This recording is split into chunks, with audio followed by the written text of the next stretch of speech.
Aquí vamos con la chimenea.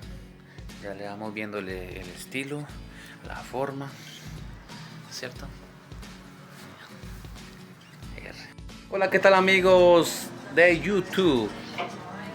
Estamos con Joshua, Tatiana, pues están viendo tele, pues yo aquí estoy haciendo una clase de chimenea. Entonces vamos a ver cómo nos queda, ok, y la vamos a hacer con algo de reciclaje, algo reciclado. En esta ocasión es cartón, entonces vamos a ver cómo nos queda, ok. Y estamos dándole el pintado para la chimenea.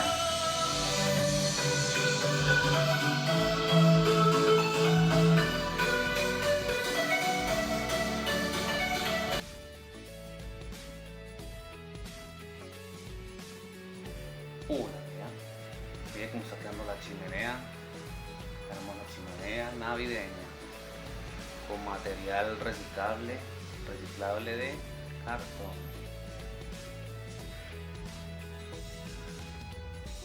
Como full.